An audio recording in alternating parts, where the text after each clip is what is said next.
को राम सलाम सत श्री अकाल जी। तो भी आपका स्वागत है आशु भारद्वाज वीजा एडवाइजर चैनल में। हमारे प्रीतम सिंह जी हैं जो कि बॉम्बे के रहने वाले हैं। वीडियो देखा, बॉम्बे से चल के आए, गुरुद्वारा साहिब में सेवादार हैं, मतलब वहां पे सेवा करते हैं। अब इनका वीजा जो आया है वो कहाँ का आया है, लेकिन उससे पहले एक चीज बताऊंगा। हर एक इंसान का एक ही प्रश्न होता है, भाई पेपर कौन से लगे हैं, डॉक्यूमेंट कौन से लगे हैं। वो 4 डॉक्यूमेंट कौन से हैं जो आप लोग लगाते हैं जिससे वीजा आता है। तो इस वीडियो को ध्यान से सुनोगे तो वो चारों डॉक्यूमेंट इसमें बताए हुए हैं। बाकी हम लोग किसी से भी ऑनलाइन पेमेंट की डिमांड नहीं करते, ना पैसे लेते हैं। इसलिए आपको कोई मेरा फेक नंबर, फेक नाम, फेक आईडी, फेक अकाउंट लगा के अगर आपको कांटेक्ट कर रहा है कि मैं आपका वीजा लगाऊंगा, मैं आशु भारद्वाज हूं, तो वो टोटली फेक होगा। हाँ जी प्रीतम जी, सबसे पहले आपकी इंट्रो कराते हैं।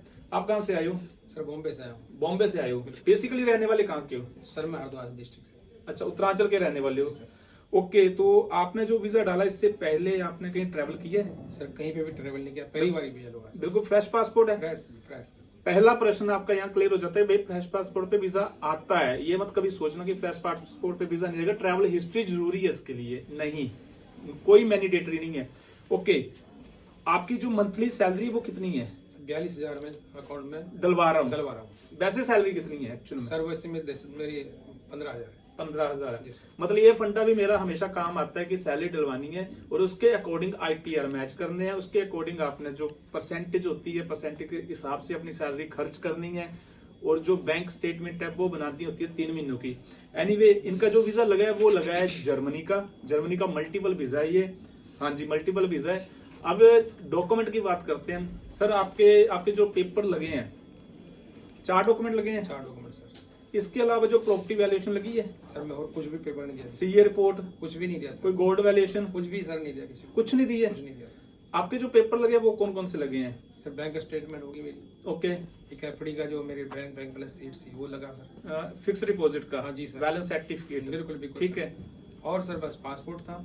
ओके। और बस Aadhaar card, salary slip, salary slip लगी सर। एक NOC लेटर, वो भी लगा सर। एक ऑफर लेटर, वो भी लगा सर। इसके अलावा आपके ITR और कंप्यूटेशन लगे होंगे, हाँ जी वो सर लगेगा।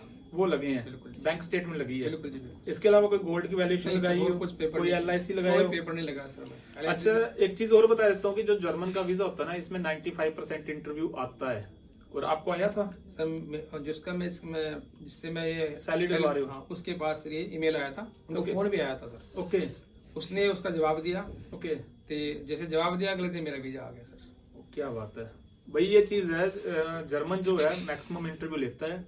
ये ध्यान रखना बात को। बहुत से लोग हैं जो सैलरी डलवाते हैं, लेकिन at that time phone client को भी आएगा, फोन ओनर को भी आएगा। मतलब वीजा होल्डर जो वीजा एप्लीकेशन जिसकी डिपॉजिट है उसको भी फोन आता है और ऑफिस नंबर पे भी फोन आता है और पूछा जाता है कि आपके पास ये पर्सन काम कर रहा है तो उनसे बात करवाइए। ये बहुत बार होता है। और जर्मनी में जो फाइल लगती है उसका मैक्सिमम इंटरव्यू होता है। और एक चीज और इसका फायदा है कि आपको हिंदी में इंटरव्यू आता है। अगर इंग्लिश में आप करना चाहो तो ठीक है, वरना हिंदी में आता है। ये चीज अपने ध्यान में रखिएगा। बाकी सर इसके अलावा कोई मैंने आपसे टेबल चार्ज लिया हो? नहीं सर, ऐसा कुछ कोई नहीं। मैंने आपसे अंडर टेबल पैसे लिए हो 10-15 लाख कोई की? ऐसे कोई डिमांड नहीं सर आपने किया, कुछ भी नहीं किया सर। देख उसका लो। जो चार्ज था सर, जो MSc का चार्ज था, बस वही आपने मेरे से लिया। ये चीज है। एम्बेसी का चार्ज जो है वो VFS की जो फीस लगती है वो लगती है 1500-1800 1900 रुपया लगता है। और जो वीजा फीस है वो आपने एम्बेसी में देनी होती है। बिल्कुल जी बिल्कुल। हमारा कोई नहीं है, हमारी सिर्फ अपॉइंटमेंट लगती है। वो है ऑनलाइन ओपन होती है या टेलीफोनिक ओपन होती है। आप आ सकते हो अगर आपकी इच्छा है तो।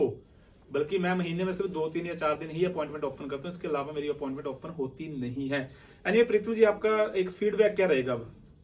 सर मैं चाहूंगा कि अभी मैं घूम के आता हूँ, उसके बाद फिर सर आपको दोबारा नेक्स्ट में मैं भी अजीत भाई से बात कर रहा था कि मेरे अभी पेपर दोबारा है, कब लगाएंगे सर आप? कहाँ के लिए? सर जहाँ को आपको अच्छा लगता है सर आपको। देखिए, आप ट्रैवल कीजिए, कोई बात नहीं, बढ़िया है। नेक्स्ट टाइम आप फैमिली के साथ डालिए और फैमिली का भी वीजा आएगा इनका। पक्का सर, जरूर। बिल्कुल ठीक है ना।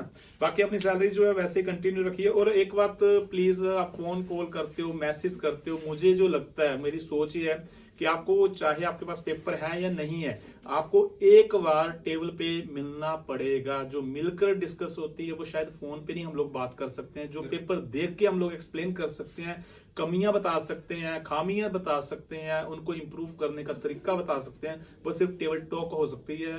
अदरवाइज फोन पे नहीं बात हो सकती है। बाकी प्लीज ध्यान रखिए, फेक लोगों से बचना है और ऐसे ही जो लोगों के नैरो माइंड है कि फ्रेश पासपोर्ट में वीजा नहीं आता है, ट्रैवल हिस्ट्री अनिवार्य है, प्रॉपर्टी होनी चाहिए, गोल्ड वैल्यूएशन होनी चाहिए, सीए रिपोर्ट होनी चाहिए, लाखों की सैलरी होनी चाहिए, गवर्नमेंट सेक्टर की सैलरी होनी चाहिए, तो ये सब फेक है, झूठ है, कुछ नहीं है। और प्लीज आते जाते एक चीज और बताता हूँ, 3 बार लग्जमबर्ग जा चुका हूँ, ग्राउंड रिपोर्ट जो है डाल चुका हूँ। लग्जमबर्ग का जितना भी वर्क परमिट चल रहा है सब फेक है, क्योंकि मैंने जो वहां पे सर्वे किया, मैंने जो सुना समझा, वहां पे जो हमारे इंडियन स्टूडेंट गए हैं, वहां पे जो लोग हमारे इंडियन हैं, उनसे पता चला भाई उनको वहां पे जॉब नहीं मिल रही है, तो आपको कहां से मिलेगी। इसलिए जो फेक न्यूज चल रही है इनसे बचो, क्योंकि आपका पैसा खाएंगे और कुछ नहीं करेंगे, बाद में आपके हाथ में बाबा जी का ठल्लू। Anyway, bye bye, take care.